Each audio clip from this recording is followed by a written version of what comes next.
L'Afrique de l'Ouest était couverte par une plaque sur laquelle les mines d'or se trouvent. 19% de cette plaque-là couvre le Ghana, 22% couvre le Burkina Faso, 10% le Mali, 3% le Sénégal, 11% la Guinée, 35% de cette plaque se trouve en Côte d'Ivoire. Donc je connaissais bien le potentiel minier de l'Afrique, l'Afrique même, l'Afrique de l'Ouest surtout.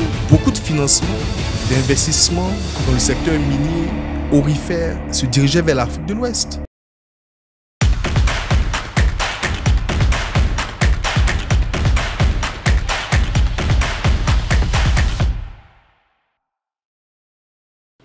Bienvenue dans ce nouveau numéro de Sika Meetup, le premier podcast dédié à l'actualité financière et aux grands enjeux économiques de la sous-région.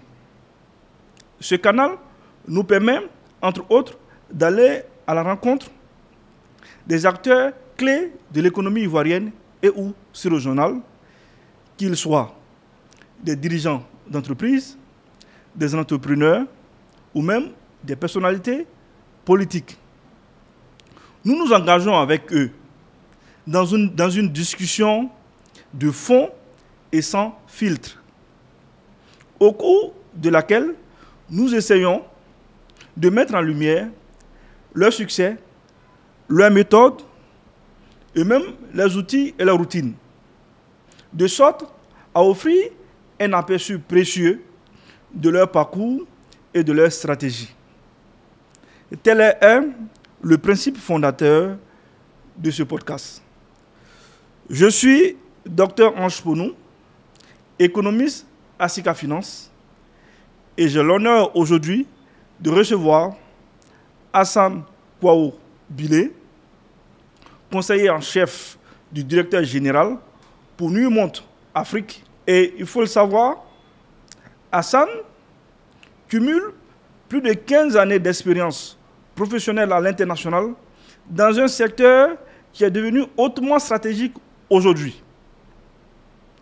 Et donc, vous l'aurez compris, aujourd'hui également, il sera question de ce secteur stratégique.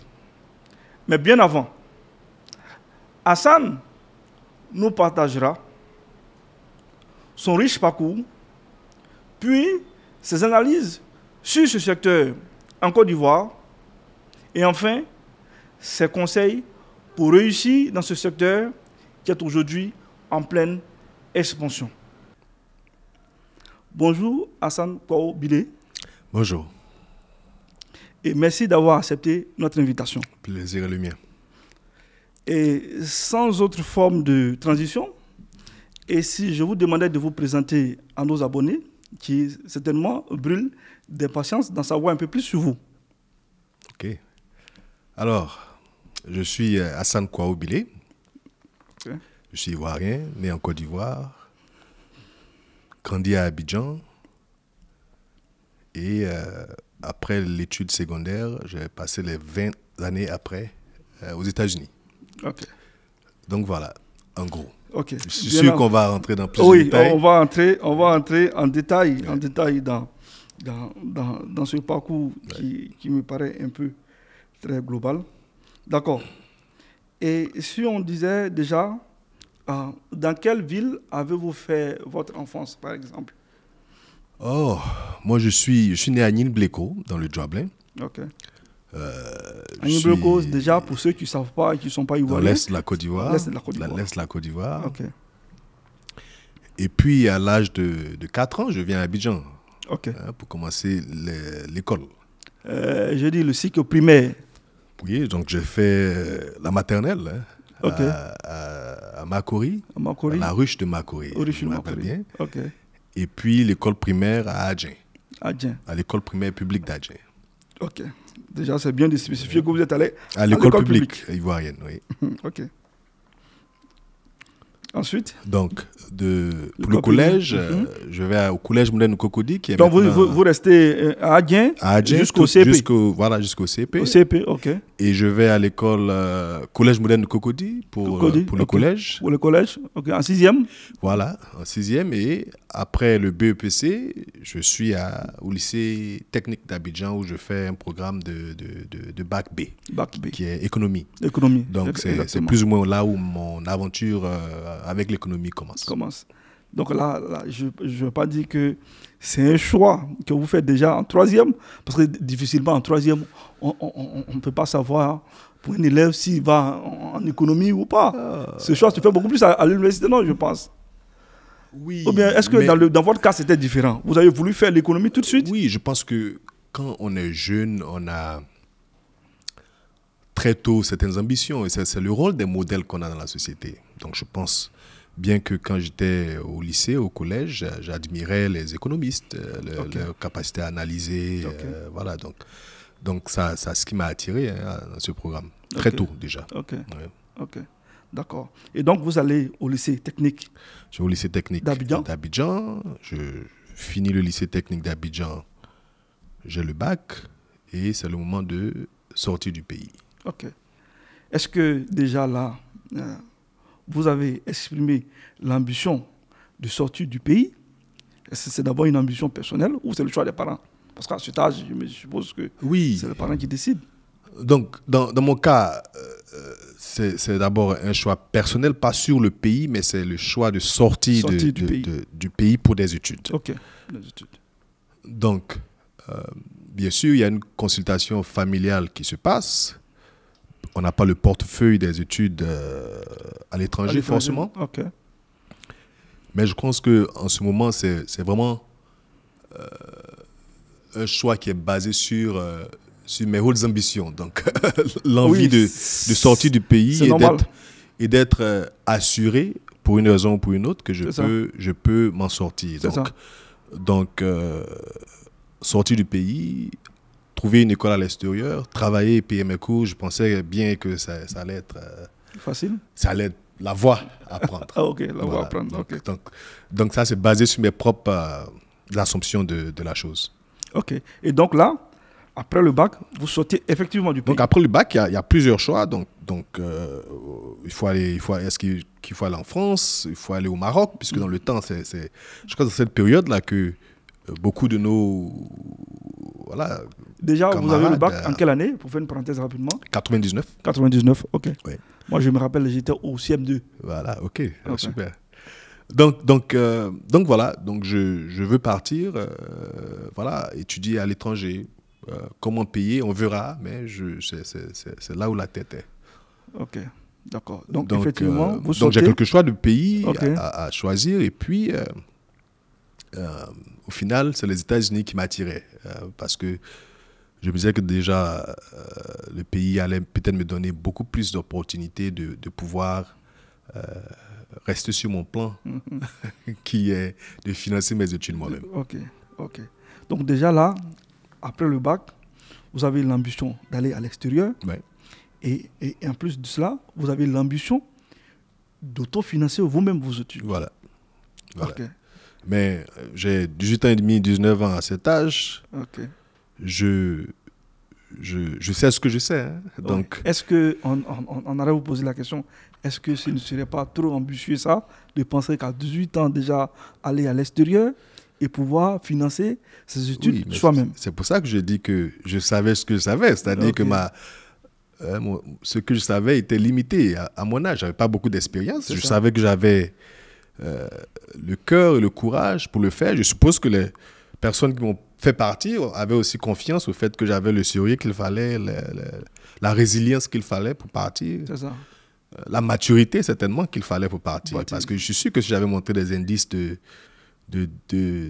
d'indiscipline, les parents n'auraient peut-être pas être cautionné. C'est ça. Donc voilà, donc il y a tout un challenge, un nouveau pays, un grand pays, une nouvelle langue. Et puis voilà, donc c'est le rêve américain que je connaissais à 18 ans. Tout allait être... tant que je bosse, tout va se passer facilement. Et à l'âge de 22 ans, 23 ans, j'aurai fini mes études, le premier cycle, et puis voilà, tout va glisser. Ok. Donc, on s'est dit, là, vous êtes aux États-Unis. Moi, je suis aux États-Unis. Voilà. J'arrive aux États-Unis, j'arrive à New York. Ok. Donc, tout passe vite. Okay, Mais donc, déjà, là, quand vous êtes aux États-Unis, ouais.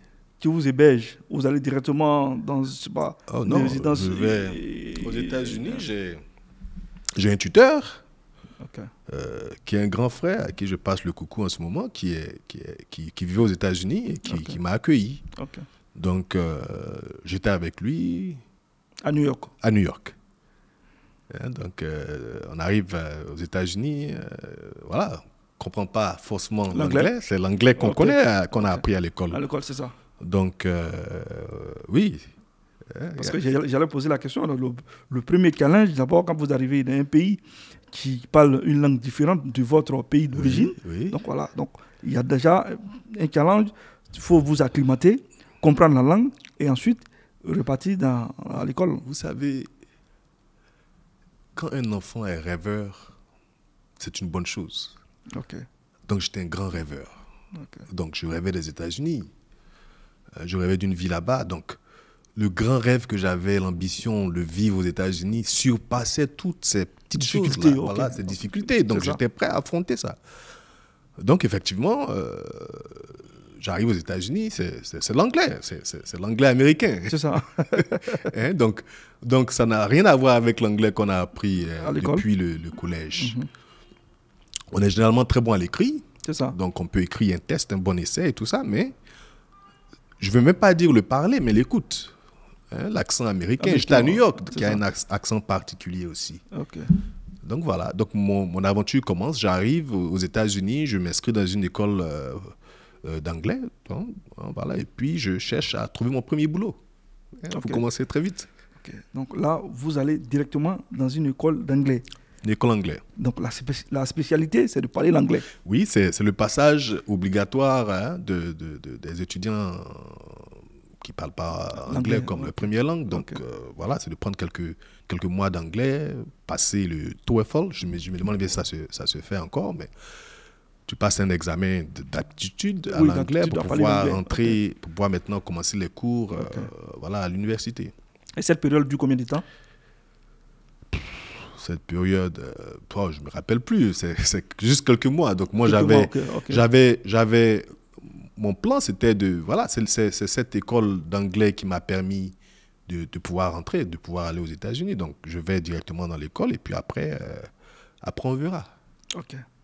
Donc vous êtes là-bas, vous apprenez l'anglais. Oui. Et ensuite, qu'est-ce qui se passe?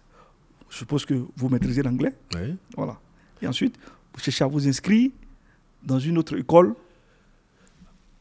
Oui, je cherche à m'inscrire dans une école, mais il faut faire de l'argent aussi pour pouvoir s'inscrire à l'école. Donc, parce que là, vous ne perdez pas de vue votre ambition d'autofinancer vos études. Pas du tout. Ok. Mais c'est là où la réalité aussi vient et que ça cogne. Hein. Donc, travailler et payer ses études, travailler à temps plein et payer des études à temps plein aux États-Unis, c'était un rêve en fait. C'est ça. Ça se fait pas comme ça. Ok. Voilà. Donc, pour aller très vite, les choses ont tourné très rapidement. J'ai réalisé que ça allait être difficile de financer mes études. Ok. Donc, il fallait faire soit le choix de travailler, d'épargner un peu, ou d'aller à l'école un semestre et puis ne pas pouvoir se réinscrire le prochain semestre. Donc, c'était un peu cette danse-là dans les débuts. Et bien sûr, on a quoi, 19 ans, 20 ans, on n'est pas très sûr de beaucoup de choses. Tout ce qu'on sait, c'est qu'on ne retourne pas. On est venu pour gagner. Voilà. Donc, au moment où il faut travailler, on travaille. Et puis, on essaie comme on peut d'épargner. À chaque fois, regarder son compte, voir si c'est assez suffisant pour aller s'inscrire voilà, au prochain trimestre. Mais j'allais vous dire, parce que vous êtes confronté là à un dilemme, parce que soit vous dites là, je me fais de l'argent, j'épargne suffisamment, et ensuite, je pense que les études supérieures aux États-Unis, ça doit coûter très cher. Oui, mais vous savez, les choses se passent. C'est vrai qu'on a des ambitions, on arrive, ok, je vais financer mes études, je vais travailler, financer mes études. Hein. Arrivé un moment, quand on n'arrive pas à financer 1, 2, 3 semestres, on est concentré sur le boulot. avec beaucoup d'incertitudes. on passe des moments où on ne sait plus si le plan qu'on avait choisi était le bon plan. Parce que on ne peut pas suivre deux lièvres à la fois. Donc, soit tu vas à l'école et tu n'as rien, ou tu travailles et tu te fais une vie. Tu réajustes un peu tes plans. C'est ça. Ce qui est normal aux États-Unis. C'est un pays où vraiment il n'y a pas de gêne à ce qu'on fait. Okay? Tu travailles dans un restaurant, tu peux faire une carrière. Dans ça, tu vas avoir une vie. Tu travailles dans des bureaux, tu travailles... voilà, tu as vraiment le choix de choisir une carrière. Donc, il n'y a pas ce complexe... Peu importe le métier. Voilà, il n'y a pas ce complexe aux États-Unis. Donc, c'est pour ça aussi qu'on peut facilement abandonner. Oui? Donc, comme il n'y a pas ce complexe, moi, je travaille dans un supermarché, hein, dans mon premier boulot. J'étais tout content parce que c'était mon premier boulot. Mon premier boulot, je savais travailler de ma vie. Okay? Souvent, c'est l'avantage qu'on a ici. C'est ça. Hein, j'avais des amis qui avaient mon âge, mais qui ont travaillé depuis qu'ils ont 15 ans, hein, qui sont américains, qui sont là-bas, qui travaillent. Ils sont nés aux États-Unis? Qui sont nés aux États-Unis, qui sont américains, qui travaillent l'été et tout ça. Nous, ici, en Afrique, voilà, on est chez papa, à un moment, on est à la maison, puis quand on travaille, c'est quand, voilà. C'est ça. Donc voilà, donc j'ai mon premier boulot là et je commence à travailler. Ouais. Ok. Donc, vous avez le premier boulot. Ouais. Et en ce moment, je vais vous poser la question, vous en êtes où avec vos études? Donc, où j'en suis avec mes études? Donc je vais résumer rapidement. Donc, je fais un premier cycle qui a une concentration. Donc, j'ai eu un diplôme en économie, mathématiques et politique, sciences politiques. Ok. Ça, c'est où déjà? À l'université de Kansas City, dans le Missouri. Ok. Et donc, la stratégie derrière la combinaison de concentration que j'ai choisie à l'université, c'est que je savais que je voulais continuer des études en économie. Et pour entrer dans des top schools d'économie aux États-Unis... Entendez, les meilleures écoles. Les meilleures écoles d'économie, il faut être quantitatif, donc un peu plus de maths. Okay. Voilà, donc maths te rendra un peu plus compétitif. C'est ça. Donc, pour me protéger de cette éventualité, je fais un programme en maths. Associé au programme que je fais en économie. Et puis, comme j'avais encore un peu de temps dans mon emploi du temps, j'ai décidé d'ajouter la science politique à mon programme. Okay. Donc, c'était en fait pour que j'ai cette vue globale du monde. J'ai toujours apprécié l'économie comme étant un champ qui permet d'avoir des analyses très aiguës du monde, une très bonne compréhension globale des choses du monde. Donc, c'était un. La science politique est un ajout à cela. Et puis, les mathématiques, c'était pour me préparer pour le futur. C'est ça. Ouais. OK. Et donc après le premier cycle, je vais au deuxième cycle. Et là, maintenant, je veux continuer des études en économie, mais je veux pas de programme trop théorique. Donc, je n'avais pas l'intention d'enseigner et je n'avais pas l'intention de faire une carrière en recherche. Mais je voulais étudier l'économie, mais quelque chose de plus pratique. Donc, je regardais mes options. Parce que vous voulez intégrer tout de suite le monde professionnel? Le monde professionnel, et puis c'est cette envie d'avoir une certaine spécialité, étant économiste. Donc, déjà, je savais que je le voulais. Donc, il y avait des options comme Agricultural Economics, donc c'est un peu plus économie de l'agriculture. Financial Economics, donc c'est finance. Donc, il y avait plusieurs options. Et je tombe sur le programme d'économie, hein, ma traduction sera un peu bizarre, mais économie minérale et énergétique. Donc, à l'école des mines de Colorado aux États-Unis. Donc, tout de suite, ça me touche parce que je me dis, voilà, ça, c'est les ressources naturelles.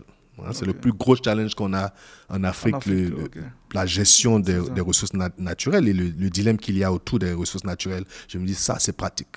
Je peux aller en public policy, la politique minière, je peux aller travailler dans le privé. Donc, ça allait m'ouvrir beaucoup de chances. Donc, l'école des mines du Colorado, donc de Colorado School of Mines, est la première école de mines aux États-Unis. Donc ça allait aussi me donner beaucoup d'ouverture si je réussissais à intégrer dans cette école. Donc, intégrer cette école. Donc c'est comme ça que je me retrouve Donc vous êtes dans dit le Colorado. que, même déjà, je me dis que vous allez faire cette spécialité, mais vous vous êtes quand même posé la question par rapport aux autres. Celle-là, vous êtes dit, cette spécialité avait beaucoup plus de débouchés. Beaucoup plus de débouchés. Et puis, je me disais aussi que c'était un problème réel. En Afrique. En Afrique. De là où vous venez. Donc, je vis en ce moment, j'ai encore ça dans le cœur, l'Afrique. Hein. Donc on a plusieurs modèles de personnes qui vont à l'étranger. Et ça, c'est pas typiquement africain, hein, qu'on vienne du Vietnam ou de trucs. Donc, souvent, tu veux sortir et puis on oublie ce qui se passe derrière. Ou bien on sort, on fait venir sa famille et puis on oublie le reste. Et puis, il y a le groupe de personnes qui sortent, mais qui laissent leur cœur derrière.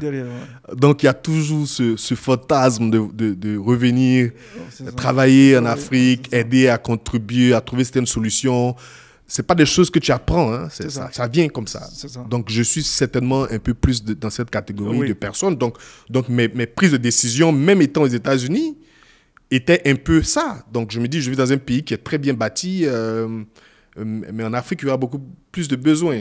Et tout cet effort-là de pouvoir travailler, venir aux États-Unis, avoir des diplômes, apprendre quelque chose, c'est pour que ce soit utile à un moment donné. Donc, voilà, à votre pays, à mon pays, à mon continent, et sous plusieurs formes, pas forcément venir travailler au pays, mais sous toute forme. Ça, je sais que ma contribution peut compter. Donc c'est comme ça que par exemple sur des projets qui vont en direction de l'Afrique, des choses comme ça. Effectivement, et vous allez le voir quand on va continuer. Voilà. D'accord. Donc là, vous finissez à Colorado. Oui. Voilà. Là, on est en quelle année et vous sortez avec quel diplôme? Donc, ça c'est intéressant. Donc je vais, donc à Colorado, je vise le master's, right, en économie, mineral economics.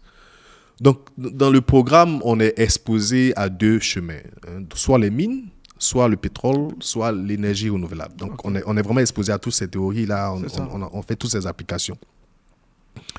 Ma préférence, c'est les mines, mais effectivement, dans le programme, on a tous les projets. Hein, donc, quand on va sur le terrain de l'emploi, pendant qu'on est encore à l'université, on est exposé à tout. Donc, on ne ferme pas de porte. Donc, moi, dans la tête, la première entreprise qui me prendra, ça sera ma carrière. Si c'est une entreprise minière, je reste en mine. Si c'est une entreprise pétrolière, je ferai le pétrole. Et si c'est dans les énergies renouvelables, voilà, ça sera ça. Donc, je vise le master's, je le finis, donc je finis le master's, mais je continue. Donc je me dis, je continue et toujours, forcément, pas besoin de PhD nécessairement, mais si une opportunité professionnelle s'ouvre, j'ai pas perdu de temps. Si dans le temps, pendant que je suis dans le programme, j'ai pas encore d'opportunité qui m'excite, je continue jusqu'au PhD. Et donc ensuite, qu'est-ce qui se passe? parce que vous continuez au PhD ou vous avez une opportunité tout de suite? Donc, je n'ai pas l'opportunité tout de suite, mais j'intègre d'abord ma première aventure en mine, c'est avec l'entreprise Rio Tinto, qui est l'une des plus grosses entreprises mondiales. Là, nous sommes aux alentours de quelle année, par exemple? Et là, nous sommes aux alentours de 2012 à peu près. 2012. Donc, Rio Tinto est une entreprise minière qui est un peu globale. Donc, elle n'est pas concentrée sur un seul minerai. Donc, ils font du cuivre, ils font du fer. Donc, c'est vraiment une grande entreprise.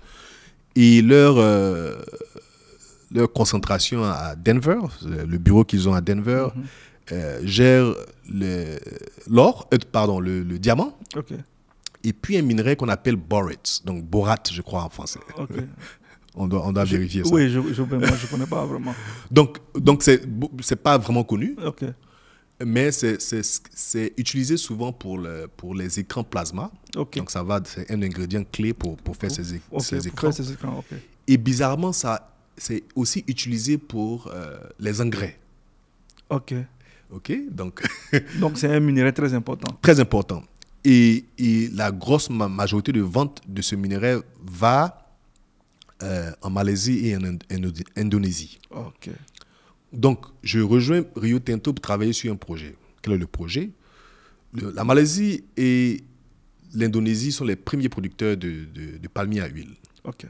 Ok. Et je crois qu'ils ont ensemble 70 ou 80% de la production mondiale. Ok. Quelque chose comme ça.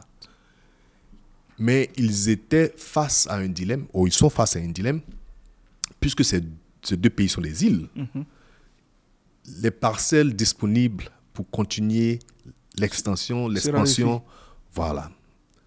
Donc, il fallait maintenant trouver, et ça, je parle des entreprises qui sont dans le business du palmier à huile, cherchaient des endroits dans le monde qui avaient une pluviométrie qui était similaire à celle de ces pays, Malaisie, voilà, pour pouvoir continuer cette expansion de plantation de palmiers à huile.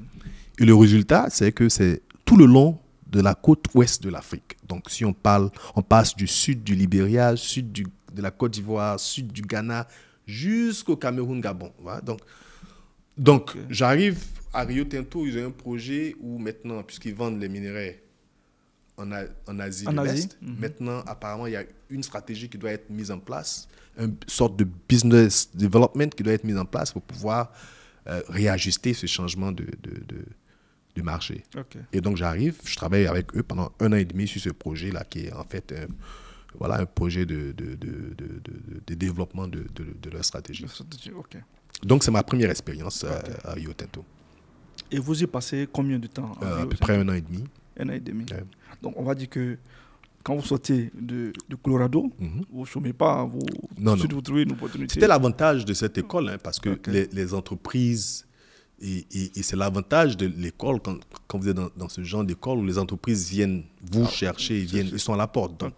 Donc Rio Tinto, je ne suis pas activement allé chercher Rio Tinto, ils sont venus sur le campus, ils nous approchent à chaque fois, donc on est toujours en contact avec les recruteurs de cette entreprise. Et pendant que je suis en train de terminer ce premier projet, il y a une autre entreprise qui m'approche.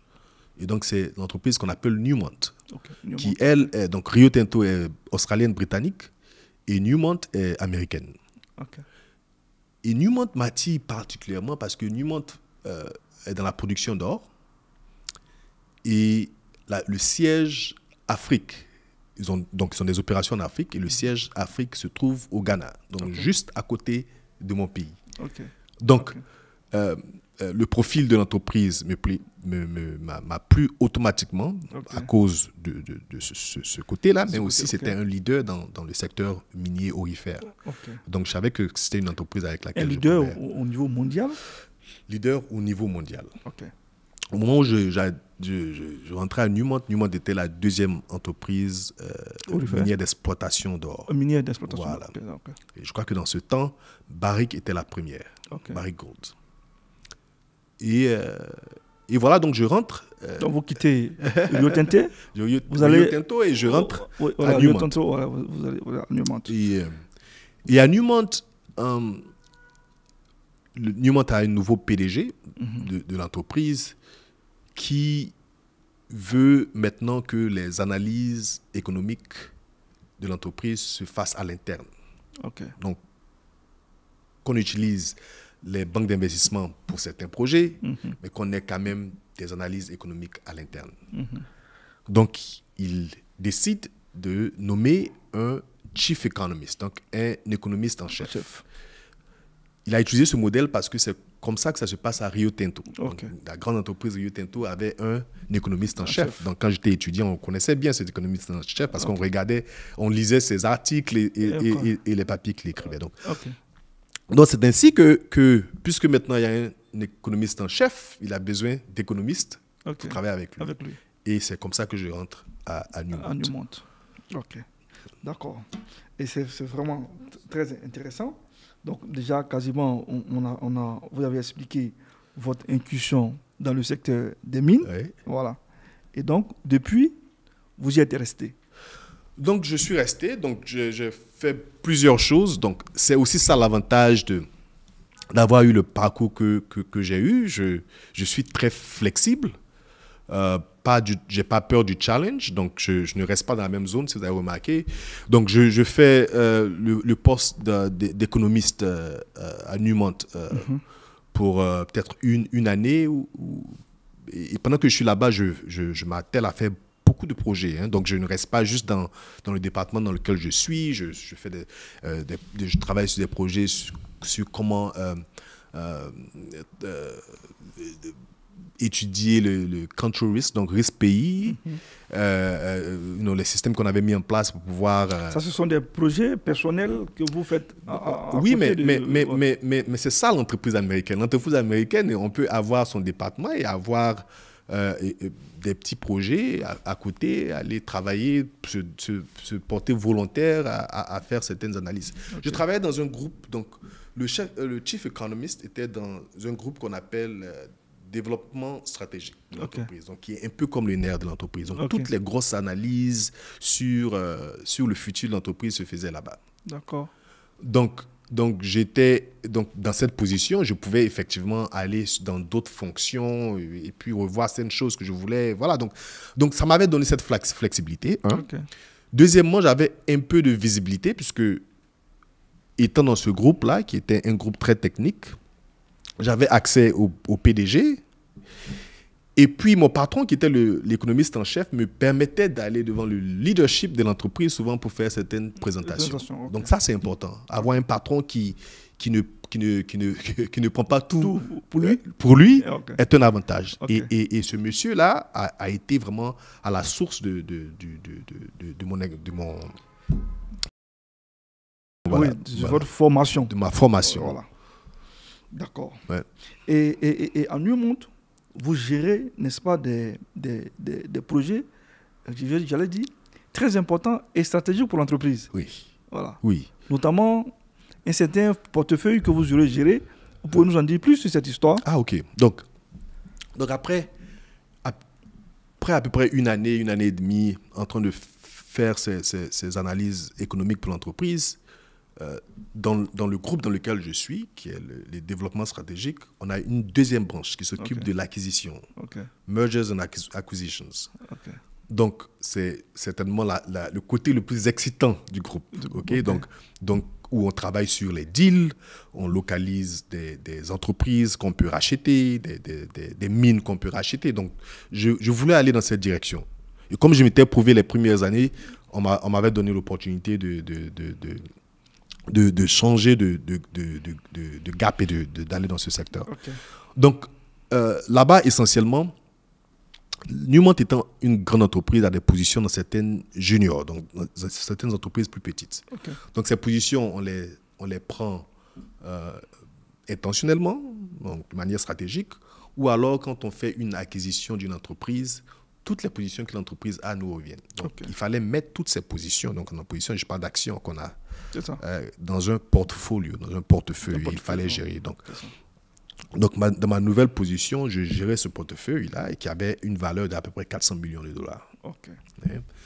Ce que j'ai appris... En francs CFA, ça donne approximativement combien? Oula. Je pense que ça fait plus de 200 milliards quand même. Hein. C'est ça, beaucoup. Nos éditeurs qui souvent n'arrivent pas à faire le lien entre les dollars et les francs CFA. Oui, non, je n'ai pas la conversion. Non, oui, allons-y. C'était pour voir. Alors, donc ça, c'est le premier volet de ce que je faisais après. Et le deuxième volet, maintenant, c'était de travailler sur l'identification des opportunités d'acquisition de l'entreprise. Donc, quand je suis arrivé, on était dans une phase où il fallait changer la manière d'aller chercher des opportunités d'acquisition. Et j'ai eu la chance d'avoir... Ça veut dire chercher d'autres mines dans lesquelles vous souhaiteriez investir. Voilà, parce que dans le domaine minier, on veut toujours se rassurer que l'entreprise a un avenir. C'est ça. Quand on fabrique des chaussures, tant qu'on a les ressources, comment on dit, raw material. Matière première.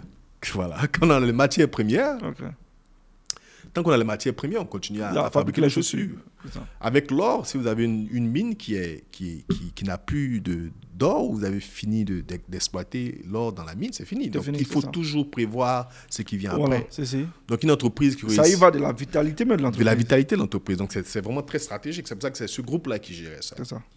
Donc, j'arrive et mon boulot, en fait, c'est de de créer des modèles pour pouvoir identifier des opportunités. Donc, soit c'est des mines intéressantes, donc dépendant de leur niveau de vie, l'acquisition peut être beaucoup plus facile si on s'approche rapidement. Exactement. Ou alors des entreprises qui sont financièrement un peu stressées. Okay. Donc, ça nous donne l'opportunité aussi de faire une acquisition un peu facile. C'est ça.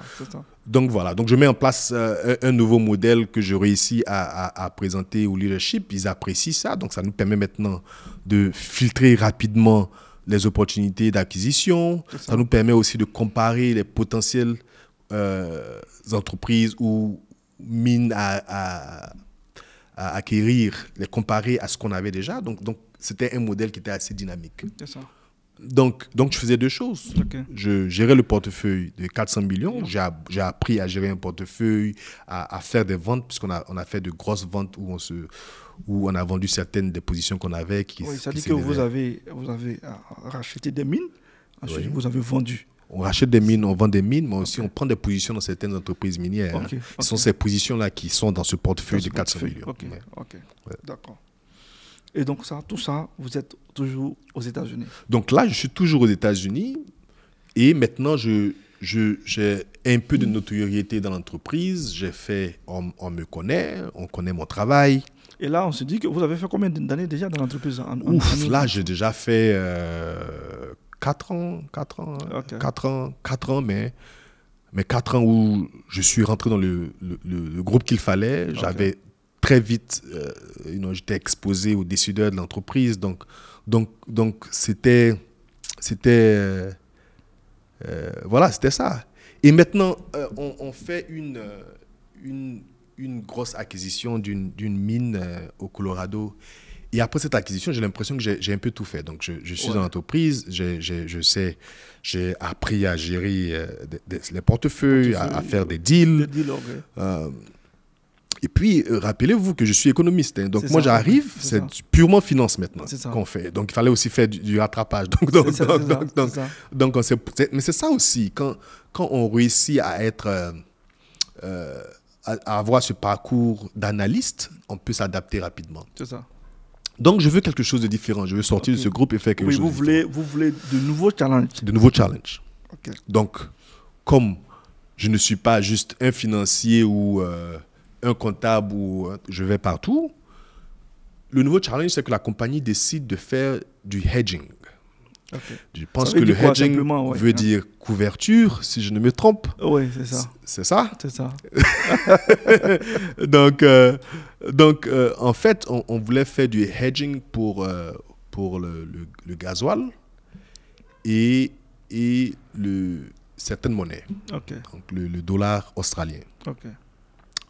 On était dans une position où le dollar australien était assez bas. Donc, acheter cette monnaie-là dans le futur allait nous protéger au cas où la monnaie remontait. Donc, c'était plus ou moins ça, le hedging.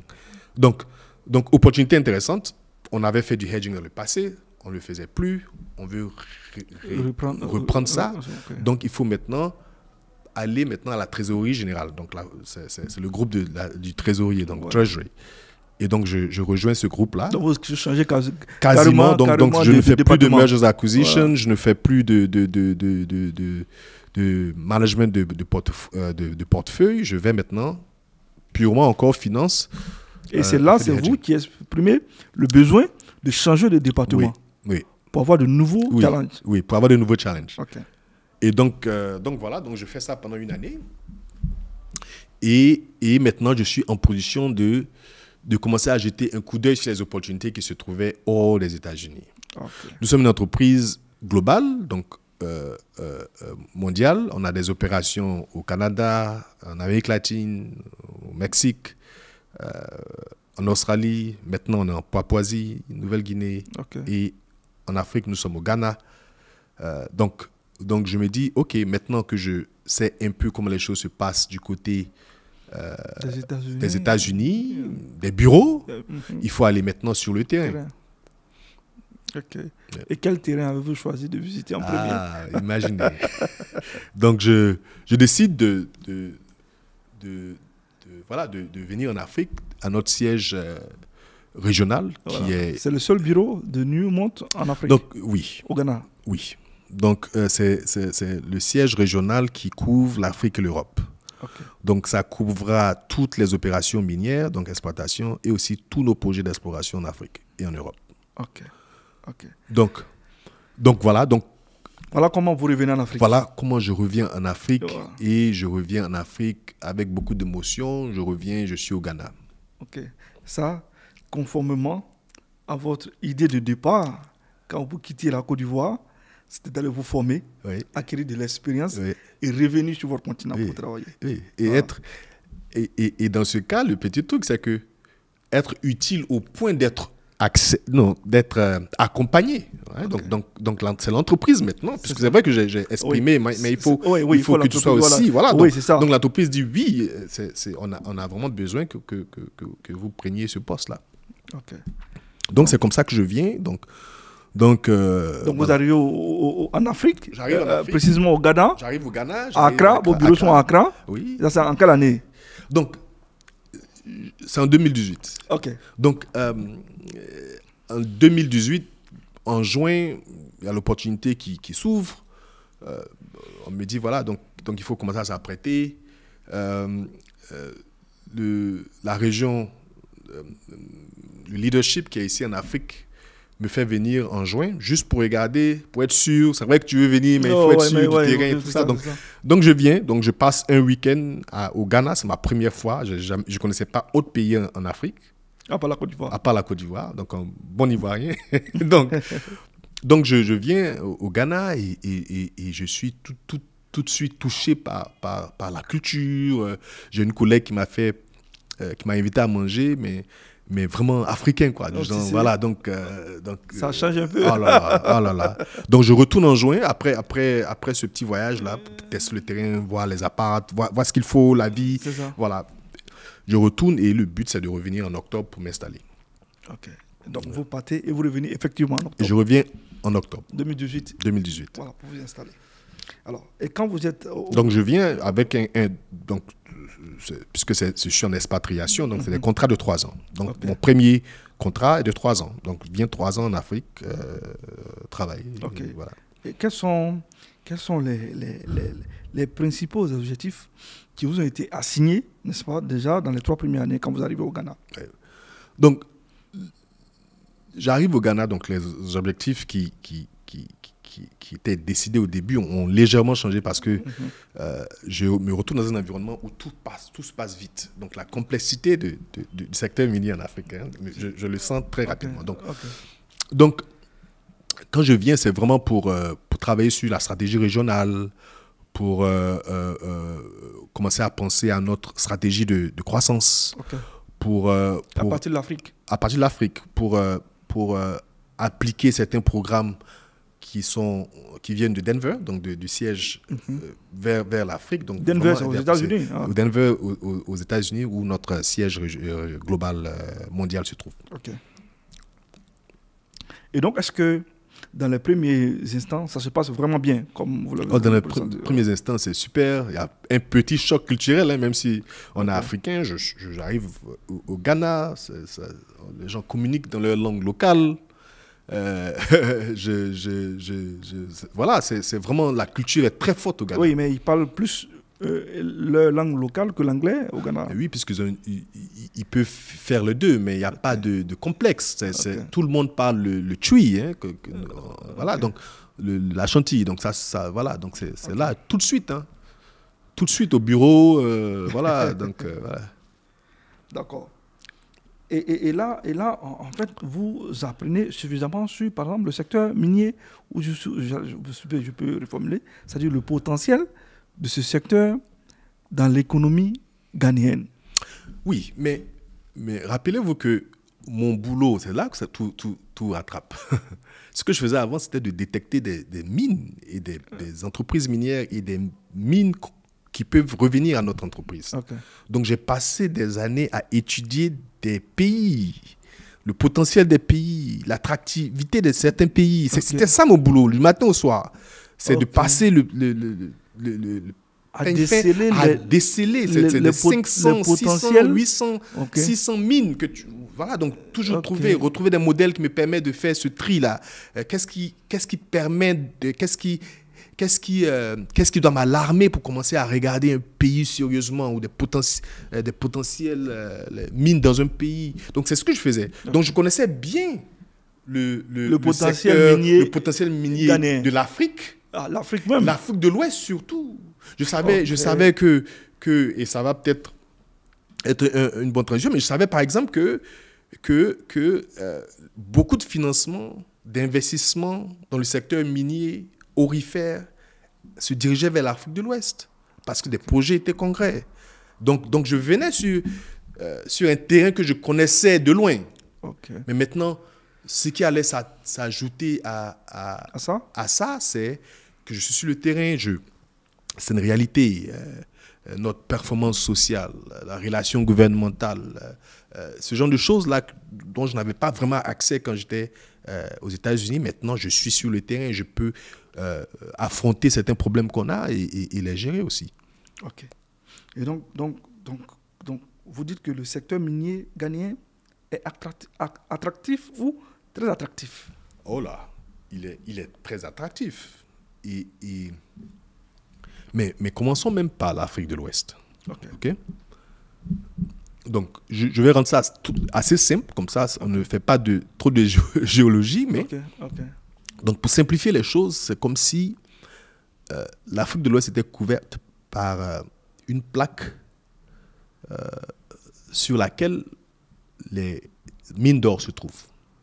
Ok. Donc, c'est une plaque aurifère, hein, on va l'appeler comme ça pour rendre simple, qui s'appelle le Birimian Belt. Donc, c'est comme une ceinture qui couvre l'Afrique de l'Ouest. Okay. Et donc, elle couvre les pays comme le Ghana, le Burkina, le Mali, la Côte d'Ivoire, un peu du Sénégal.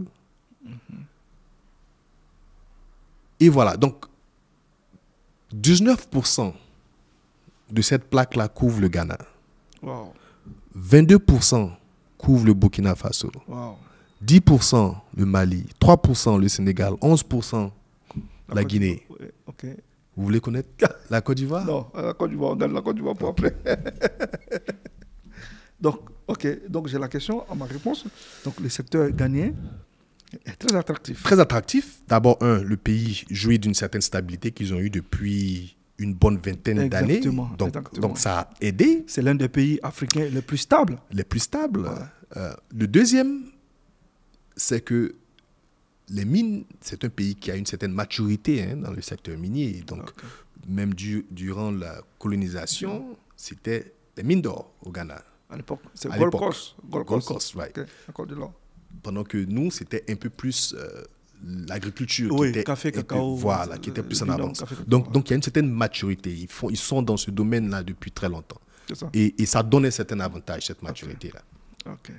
Ouais. Donc, ça veut dire que vous n'aurez pas, par exemple, ou bien vous n'avez pas eu des difficultés à trouver, par exemple, des compétences locales au Ghana qui bossent dans ce secteur minier. Non, puisque moi, j'arrive dans mon entreprise au Ghana. Au Ghana, on a 2 mines, 2 grandes mines.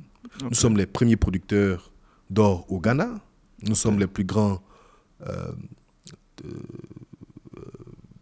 taxpayers. Donc, c'est les... Oui, les payeurs des taxes. D'impôts, des impôts du pays. Des impôts du pays, oui.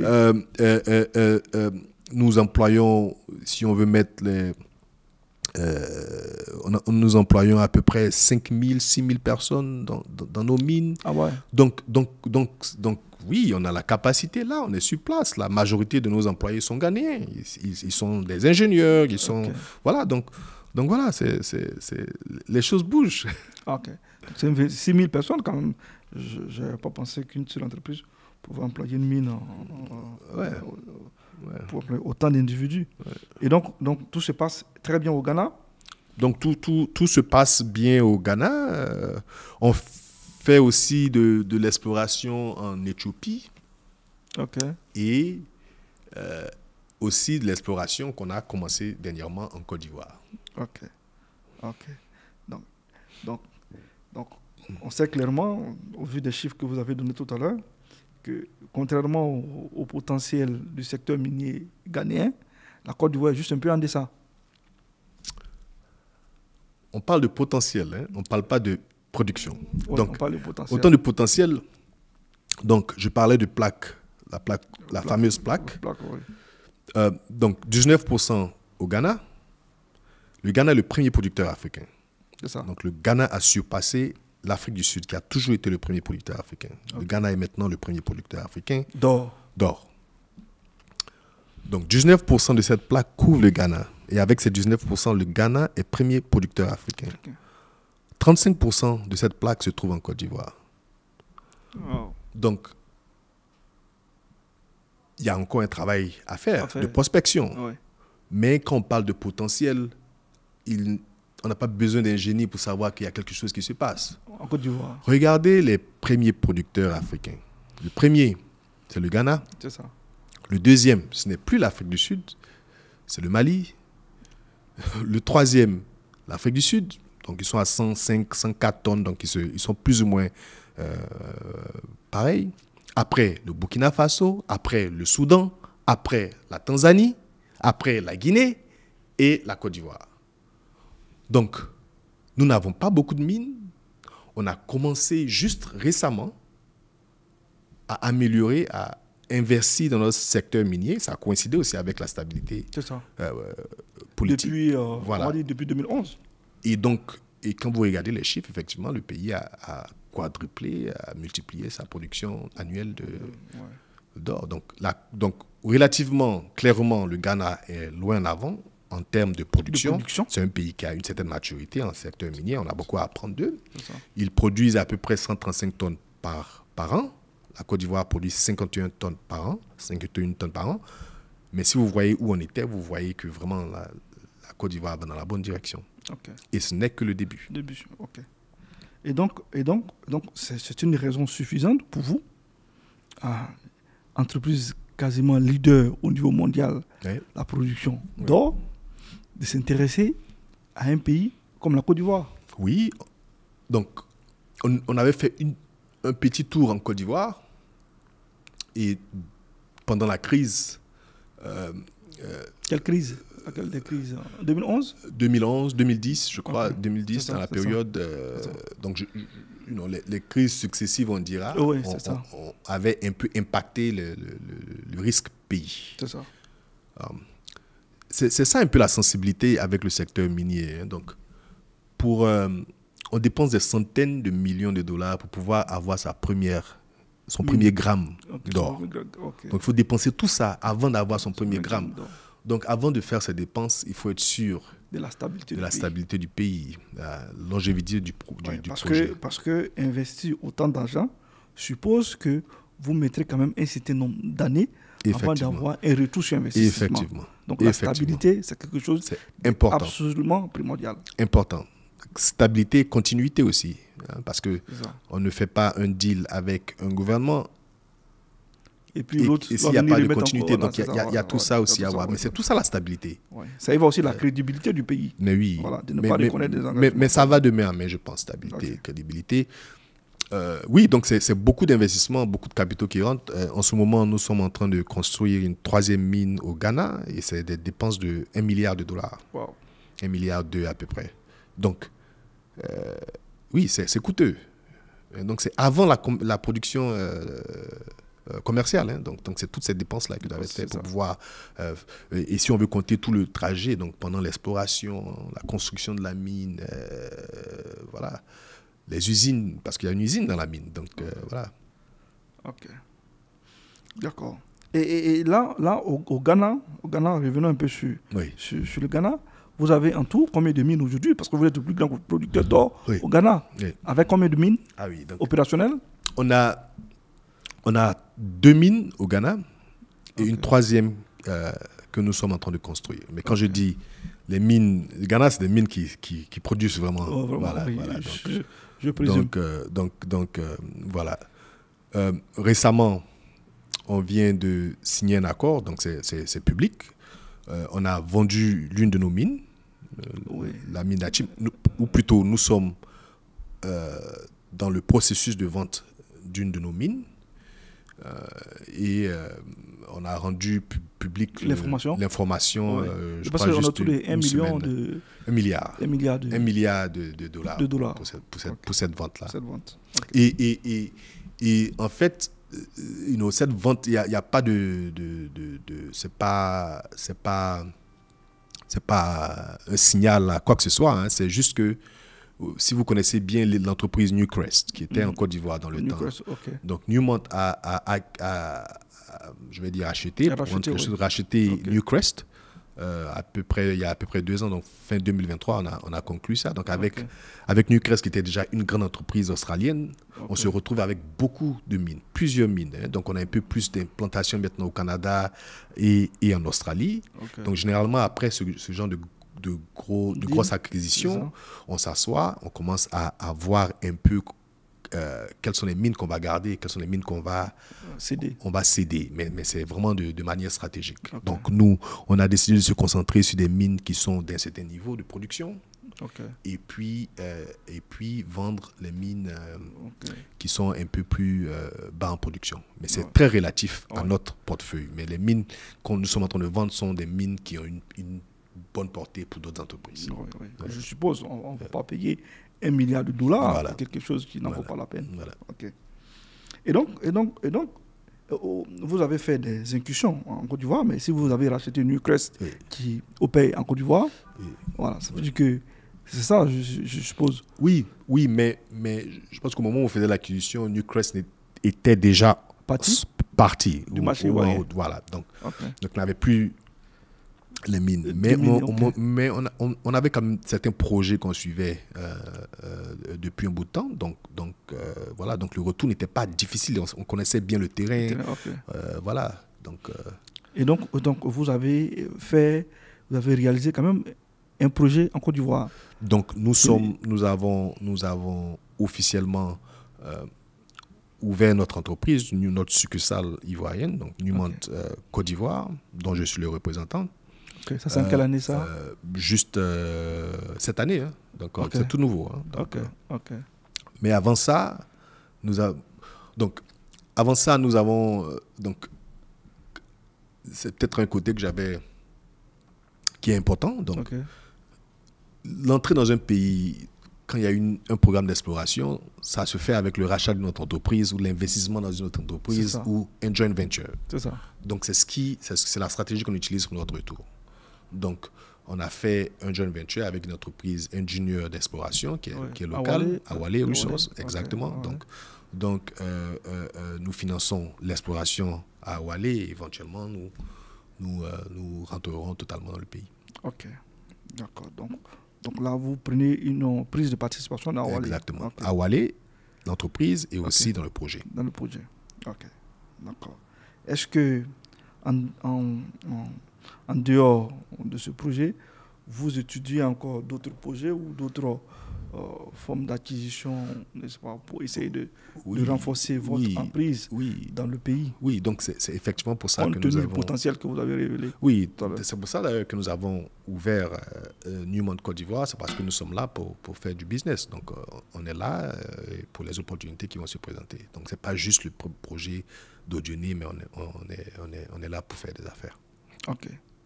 Est-ce que aujourd'hui, vous prenez en compte aujourd'hui, je suppose que, vous l'avez dit, l'industrie minière en Côte d'Ivoire n'est pas aussi développée que celle du Ghana? Oui, donc développer... Oui, je dis donc la maturité, on n'y est pas, on est encore dans les débuts. Oui, voilà, et puis là, nous sommes dans le contenu local, en termes de compétences locales, par exemple. Oui. Parce qu'en fait, je dis les compétences locales, on peut les retrouver plus facilement au Ghana, par exemple, qu'en Côte d'Ivoire. Oui, puisqu'ils ont plusieurs décennies, plusieurs mines dans ce pays, plusieurs entreprises minières multinationales qui font déjà des opérations là-bas. Donc, effectivement, si on prend le fait que la Côte d'Ivoire a un potentiel réel et que par les chiffres, on sait qu'il y a une croissance qu'on peut voir dans notre production, pour ceux qui suivent l'actualité, je pense qu'on voit toujours qu'il y a des découvertes qui se font dans le pays. Donc, et le gouvernement distribue beaucoup aujourd'hui de permis d'exploration. Voilà, donc de plus en plus, on aura besoin de la capacité locale. Ok, mais est-ce que vous, à votre niveau, vous prévoyez de former, par exemple, des compétences locales pour travailler dans vos mines? Bien sûr, c'est ce qu'on fait partout où on est, c'est ce qu'on fait au Ghana. C'est ça en fait, et c'est même pas pour faire plaisir au pays forcément, hein. C'est même bon pour l'entreprise de pouvoir continuer à développer de la ressource humaine dans le pays, et pour qu'ils prennent la relève aussi, hein. Donc, et aujourd'hui, de votre position, parce que vous avez fait beaucoup d'études sur le secteur minier, etc., est-ce que par rapport aux pays qui ont un potentiel minier très important, est-ce que vous pensez que pour un pays comme la Côte d'Ivoire, n'est-ce pas, cette industrie naissante au niveau des mines peut avoir un impact sur son économie, qui avant était beaucoup arrimée, n'est-ce pas, au binôme café-cacao? Ah, bien sûr. Je pense que si la part du secteur minier dans le PIB du pays s'accroît, effectivement, la tarte va grandir, l'économie va grandir. Donc, ça peut être aussi une stratégie, hein, de suivre d'avoir plusieurs possibilités d'expansion comme ça. Donc, bien sûr, vous savez, je pense que la chose la plus importante, nous qui sommes dans le secteur minier, le code minier est le guide. C'est ça. En fait, c'est le code minier qui est le guide. C'est ça, j'allais en venir. Voilà, okay. Donc c'est toujours la bonne balance, le bon milieu, de pouvoir attirer des investisseurs et de pouvoir se rassurer aussi qu'on retient des revenus pour le pays. C'est ça. Et c'est ce travail-là que la politique fait. Ce travail-là que les dirigeants doivent faire, de trouver le bon milieu. Parce que quand ce milieu-là n'est pas respecté, on n'atteint pas les objectifs qu'on veut. Ça. Donc, si on se retrouve dans une situation où notre système de fiscalité n'est pas bien pensé, que le pays ne profite pas de la mine, on perd. C'est ça. Dans le même cas, si on va trop au fond, on n'attire pas les investisseurs si on ne pense pas à l'environnement doing business pour eux. Donc, il y a toujours cette balance-là. C'est ce qui fait la différence. Voilà, donc c'est important. Comment vous jugez le code minier ivoirien? Je pense que le code minier ivoirien est acceptable, hein. Ça attire des investissements déjà. Okay. Maintenant, je sais qu'il y a une réforme qui se fait, donc elle va continuer à être améliorée, de ce que je comprends. Et vous savez, c'est difficile aussi de comparer les codes miniers de pays à un pays parce qu'on est à différents stages. C'est ça. Donc, vous pouvez avoir un pays qui a déjà attiré assez d'investissements et qui va peut-être mettre un peu de frein et qui va faire disparaître certaines flexibilités dans le code minier. Et puis, vous allez voir un pays, par exemple, qui veut atteindre la croissance, attirer assez d'investissements et qui va donner certaines marges, certaines flexibilités pour pouvoir l'atteindre. Donc, c'est vraiment un jeu d'art. Est-ce que parce que l'autre critique souvent qu'on formule vis-à-vis, par exemple, de multinationales, je n'ai rien contre vous, que vous dirigez, par exemple, en Afrique, c'est qu'on se dit que les gars exploitent, c'est vrai que vous dépensez beaucoup, mais les gars exploitent notre sous-sol et ils rapatrient tout chez eux. Oui. Donc, je pense que souvent, c'est un manque de compréhension souvent de la part des choses. Donc, rapatrier tout chez soi. Oui, c'est-à-dire qu'en fait, les gars, ils rapatrient le bénéfice. Tout, ils rapatrient quasiment tout. Donc, c'est vrai qu'en fait, l'impact du potentiel qu'on décrit au départ, souvent, pour faire le parallèle entre, par exemple, l'or et le pétrole, aujourd'hui, pour certains pays africains, grands producteurs de pétrole, on parle souvent de la malédiction de l'or noir. C'est que quand tu vois aujourd'hui des pays comme l'Arabie Saoudite, même aujourd'hui le Qatar, les pays du Golfe aujourd'hui, qui, grâce au pétrole, ont réussi à développer leur pays. Et les pays africains qui ont quasiment ce potentiel ont du mal à le faire. Et la difficulté pour ces pays, c'est la compétence locale. Parce qu'on s'est dit qu'en Arabie Saoudite, il y a de grandes entreprises saoudiennes qui exploitent l'or dans le pays.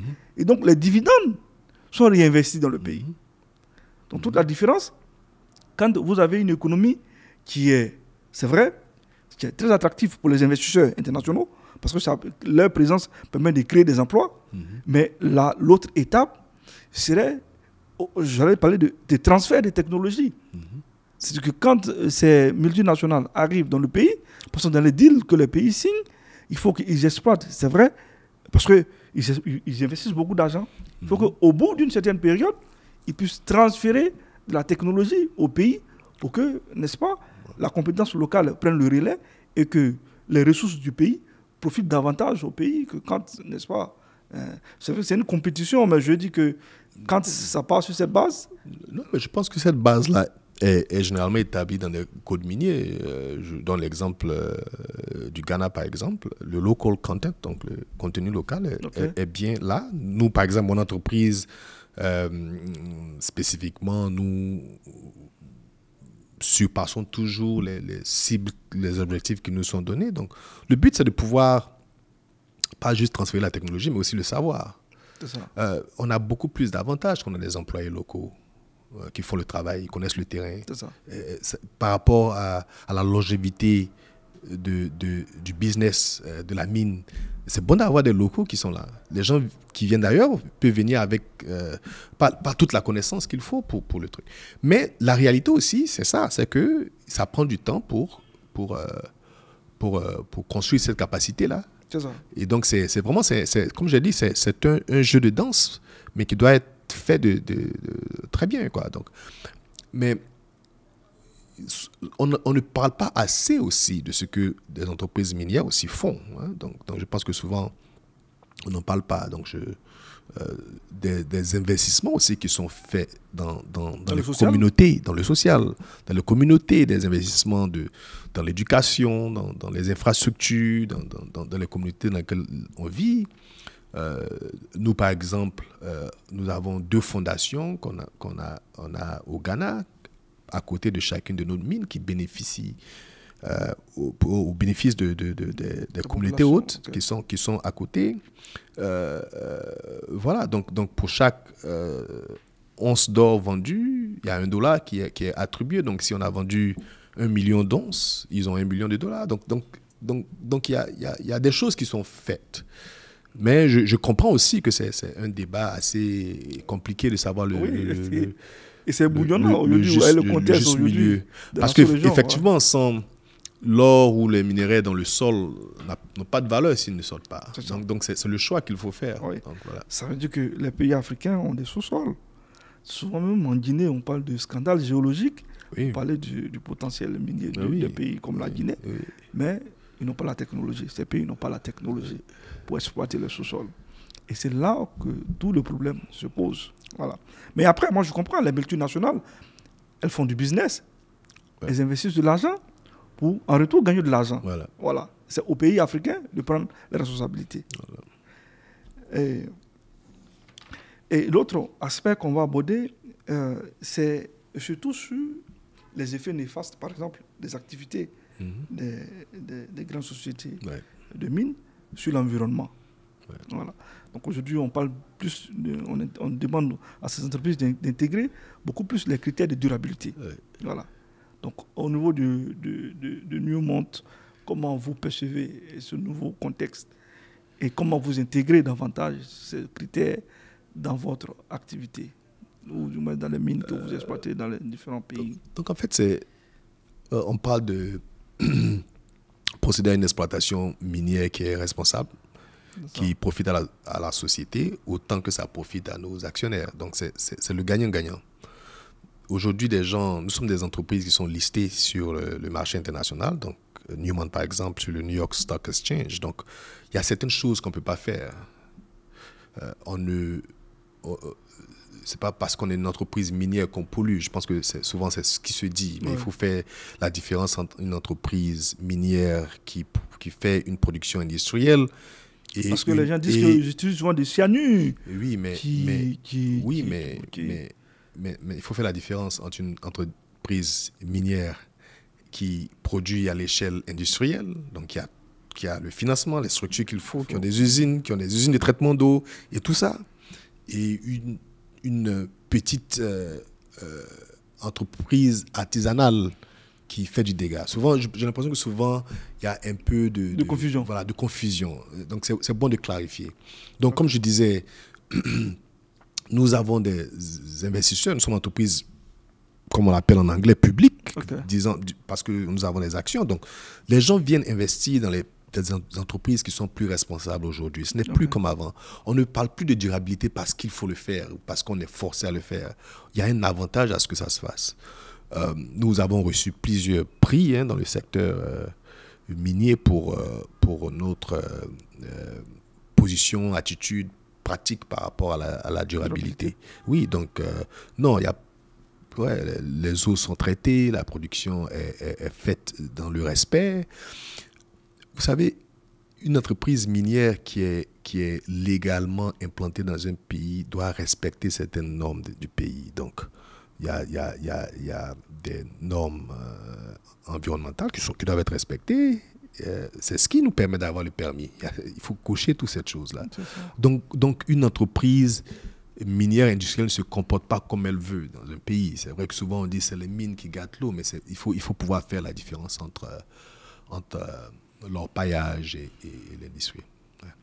À présent, on va aborder un tout autre aspect du secteur minier, mais cette fois-ci, on va aborder la question des terres rares, qui aujourd'hui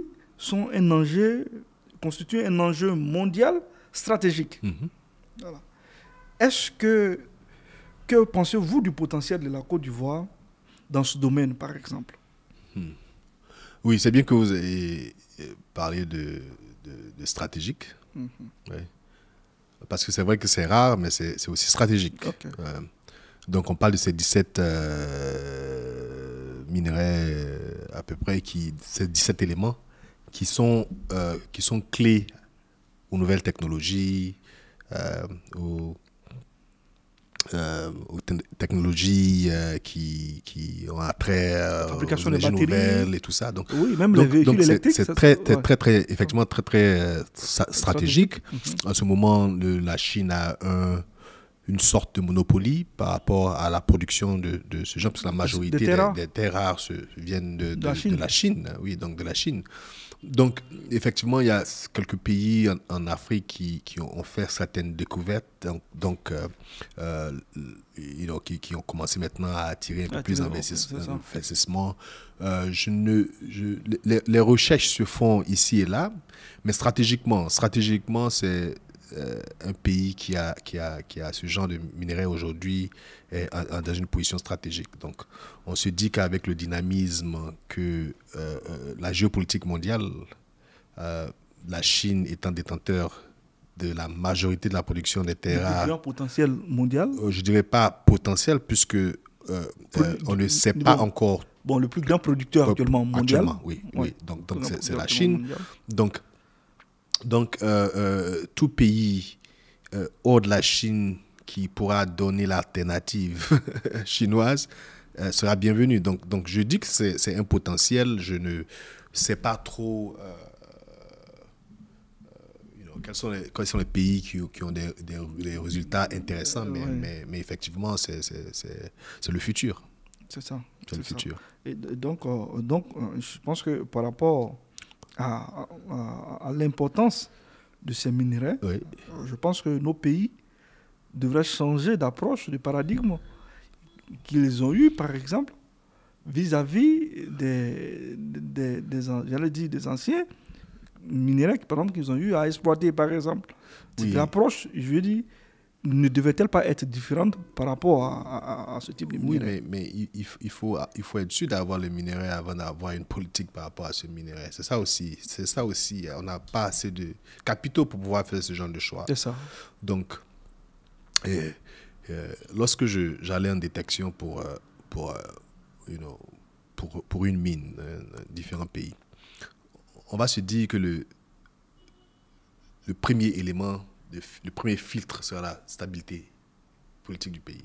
Ça. Non, le premier filtre, c'est la prospectivité du pays. Donc, je veux avoir une liste de pays qui ont les ressources dont je suis à la recherche. Oui. Voilà, donc je ne vais C'est pas ça. chercher La d'abord quels sont les stabilité. pays qui sont stables. Ça. Donc, c'est la première des choses. Si on n'a pas d'or dans son sous-sol, que vous soyez on n'est stable, pas sous le radar. on s'en fiche. Voilà, c'est pas ce qu'ils ont. Donc, c'est ça. Donc, je suis sûr que les pays qui font cette trouvaille, c'est aussi la politique d'orienter un peu je dirais, les ministères des pays dans certaines recherches stratégiques. Mais nous ne sommes pas à un niveau où on peut s'éparpiller aussi. Donc les stratégies viennent, généralement, les ressources viennent où la prospectivité se trouve. Voilà, donc on retourne encore avec cette manière de trouver le bon milieu et de pouvoir gérer. Nos pays aujourd'hui ne sont pas encore en mesure de s'engager dans la prospection parce que malheureusement, il faut encore beaucoup d'argent. Bon, la prospection se fait. La prospection se fait dans le pays, mais oui, mais pas sous fonds propres.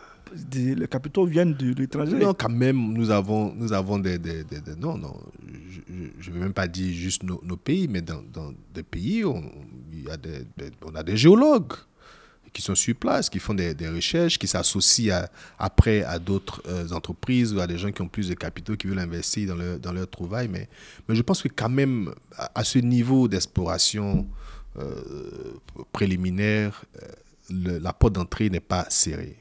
Okay. C'est quand maintenant il faut faire du forage et qu'on sort, où les coûts deviennent un peu plus grands, qu'on a besoin du support d'entreprises plus grandes. Mais le premier pas dans l'exploration n'est pas forcément restrictif.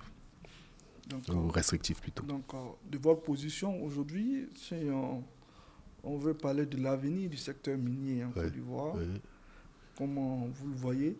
Non, je pense que c'est un avenir radieux. C'est un avenir radieux, conditionné par bien sûr une bonne stabilité dans le pays pour que les investissements continuent, pour que les découvertes soient annoncées à chaque fois.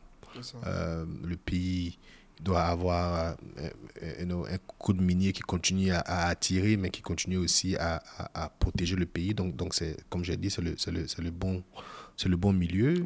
Voilà. Continuer à former des professionnels de l'industrie. Je sais qu'il y a de bonnes écoles de mines maintenant qui sont dans le pays.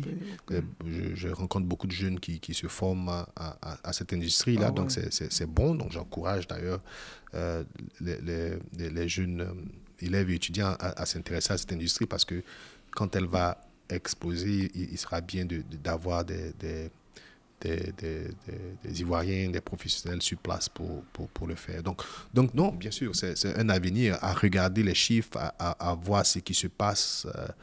Voilà. J'ai été convié à une conférence minière qui se déroulera en fin de mois de novembre. Je crois qu'il va, pour la première fois, amener l'industrie minière et l'industrie du pétrole dans une même salle énergétique.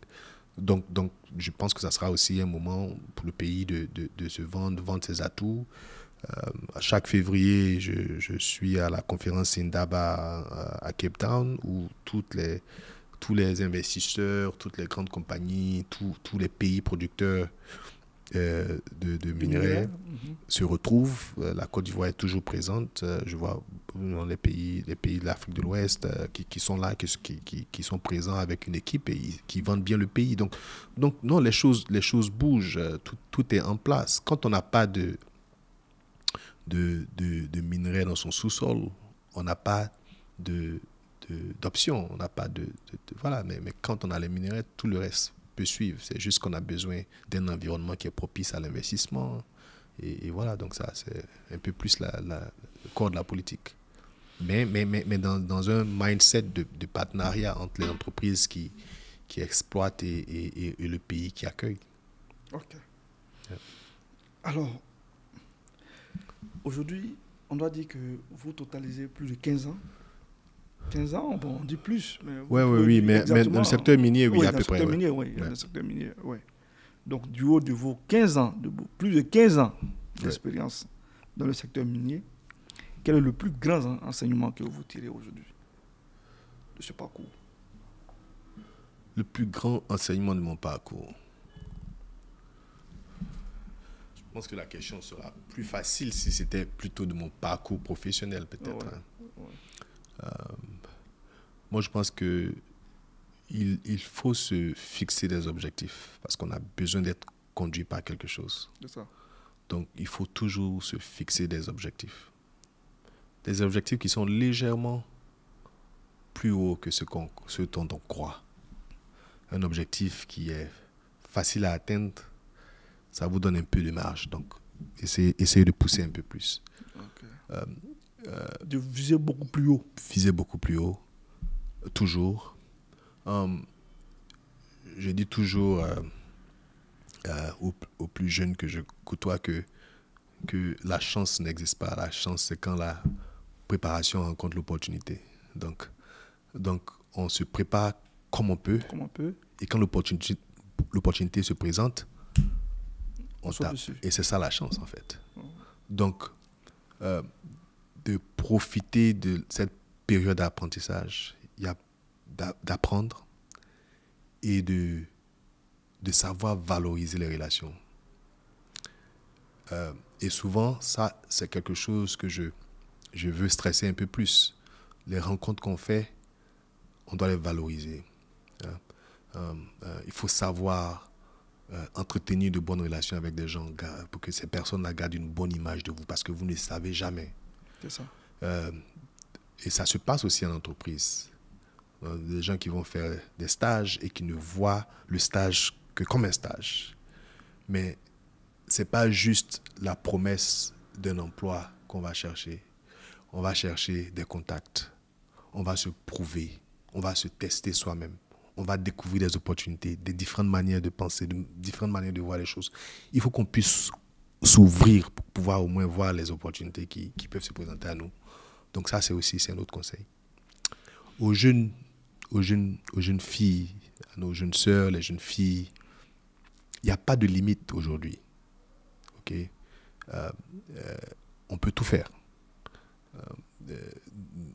Dans le secteur minier, par exemple, nous n'avons pas autant de jeunes dames qui travaillent dans les mines comme on le veut, comme on le souhaite.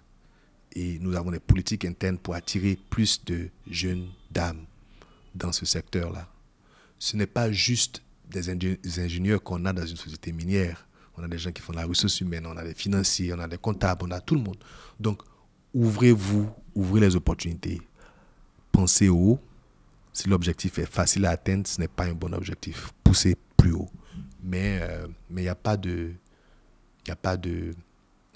frein, quoi. Donc, voilà. Ok. C'est vraiment très édifiant. J'allais dire, pour vous, sur un plan purement personnel, oui. J'allais dire, voilà, après tout ça, vous avez maîtrisé le secteur minier, etc. Est-ce que vous envisagez d'autres challenges? Est-ce que, voilà, on se dit, bon, après avoir fait tout ce parcours dans le secteur minier, on se dit que ce secteur vous connaît parfaitement. Oui. Est-ce que vous entrevoyez, n'est-ce pas, dans une autre étape, une next step? Oh, écoutez, côté professionnel, je pense que je reste sur ma gamme. Je m'amuse assez bien. Je suis amoureux de ce que je fais. Okay. J'adore le challenge qu'on a dans le secteur. Je suis ébloui par l'opportunité que des pays en voie de développement ont. Je suis content du fait qu'il n'est pas tard pour bien faire. Donc, il y a toujours des moyens de redresser les choses. Donc, côté professionnel, c'est continuer à affronter les challenges du secteur minier qui se retrouvent de plus en plus, pas à l'intérieur de la mine, mais hors de la mine. C'est nos relations avec les communautés qui nous accueillent, nos relations avec les pays qui nous accueillent, nos relations vis-à-vis de l'environnement, la durabilité, ce genre de choses-là, pour que l'image, en fait, de ce secteur soit un peu plus corrigée. Mais côté personnel, comme j'ai dit, je suis de retour en Afrique. C'est vrai que les premières années, c'était vraiment la bosse, travailler et voilà le travail. Mais j'ai aussi une fondation familiale que je viens de créer à peine une année en Côte d'Ivoire. Donc, je pense que ça m'occupe beaucoup. Ça me permet de